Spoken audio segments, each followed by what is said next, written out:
নমস্কার বন্ধুরা, আজকে আমি আপনাদের সাথে শেয়ার করব একদম ঝরঝরে সুস্বাদু চিড়ের পোলাওয়ের রেসিপি। সকালের ব্রেকফাস্ট হোক কিংবা বাচ্চাদের স্কুলে টিফিন বক্সে চটজলদি হেলদি কিছু বানাতে হলে আপনারা এই রেসিপিটি কিন্তু একবার ট্রাই করে দেখতে পারেন। খেতে ভীষণ টেস্টি আর তৈরি করা খুবই সহজ। চলুন তাহলে দেখে নেই। প্রথমে আমি এক বাটি চিড়ে নিয়ে নিয়েছি।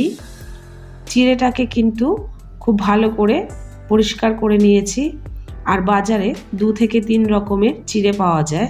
আমি এখানে মোটা দানার চিড়েটা ব্যবহার করেছি। আর এই চিড়েটা দিয়েই পোলাও তৈরি করলে পোলাওটা কিন্তু বেশ ঝরঝরে হয় আর খুব সুন্দর হয়। এবার চিড়েটাকে 2 থেকে 3 বার খুব ভালো করে জল দিয়ে ধুয়ে নেব। দেখুন চিড়েটাকে ধুয়ে নিয়েছি। এবার চিড়েটা কিন্তু আমি ভিজিয়ে রাখবো না।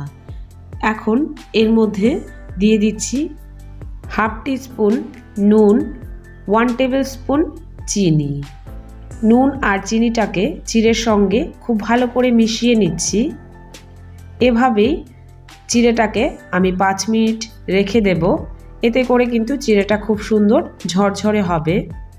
এরপর গ্যাসে একটি ফ্রাই প্যানের মধ্যে দিয়ে দিচ্ছি 2 টেবিল চামচ পরিমাণে সাদা তেল।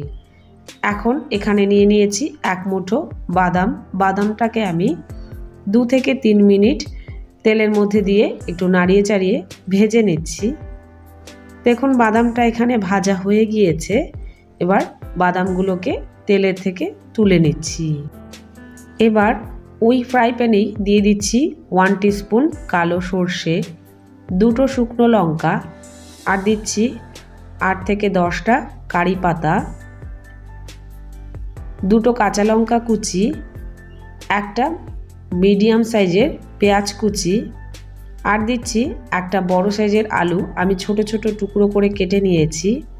এবার এই সব কিছু দিয়ে 1 থেকে 2 মিনিট একটু নাড়িয়ে চাড়িয়ে ভেজে নিচ্ছি। এখন আমি এর মধ্যে দিয়ে দিচ্ছি হাফ কাপ ছোট টুকরো করে কেটে রাখা গাজর আর হাফ কাপ মটরশুঁটি। গাজর আর মটরশুঁটিটাকে দিয়ে আবারও কিছু সময় ভেজে নেব। এখন আমি এর মধ্যে দিয়ে দেব হাফ টিস্পুন নুন। নুনটাকে দিলে সবজিগুলো খুব তাড়াতাড়ি কিন্তু সেদ্ধ হয়ে যাবে। এবার সব কিছু খুব ভালো করে মিশিয়ে নিয়েছি।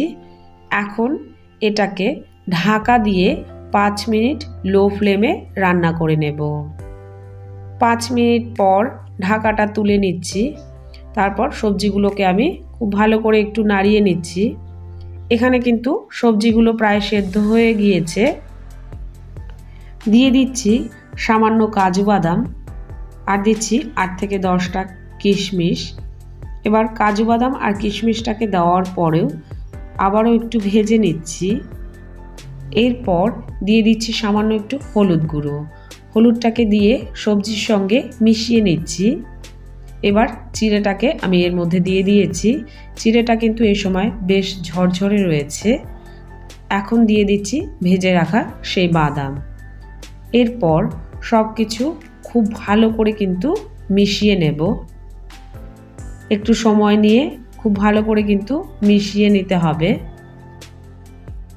দেখুন সব কিছু খুব ভালো করে মিশিয়ে নিয়েছি। এখন আমি এর মধ্যে দিয়ে দিচ্ছি 1 টেবিল চামচ লেবুর রস। লেবুর রসটা দিলে খুব সুন্দর একটা টেস্ট হয় আর খেতে বেশ ভালো লাগে। লেবুর রসটাকেও খুব ভালো করে মিশিয়ে নিচ্ছি। এবার এটাকে ঢাকা দিয়ে লো ফ্লেমে 5 মিনিট রান্না করে নেব। আপনারা এভাবে অবশ্যই বাড়িতে একবার চিড়ের পোলাও তৈরি করে দেখবেন। খেতে কিন্তু দারুণ টেস্টি হয় আর তৈরি করতে খুব একটা সময়ের প্রয়োজন হয় না। 5 মিনিট পর ঢাকাটা তুলে নিয়েছি। এখানে কিন্তু একদম তৈরি হয়ে গিয়েছে ঝরঝরে সুস্বাদু চিড়ের পোলাও। আমি সার্ভ করে নিয়েছি। আজকের এই রেসিপি যদি আপনাদের কাছে ভালো লেগে থাকে লাইক, কমেন্ট এবং শেয়ার করবেন। আর আমার চ্যানেলে নতুন হয়ে থাকলে চ্যানেলটিকে সাবস্ক্রাইব করার অনুরোধ রইল। ভিডিওটি সম্পূর্ণ দেখার জন্য অসংখ্য ধন্যবাদ।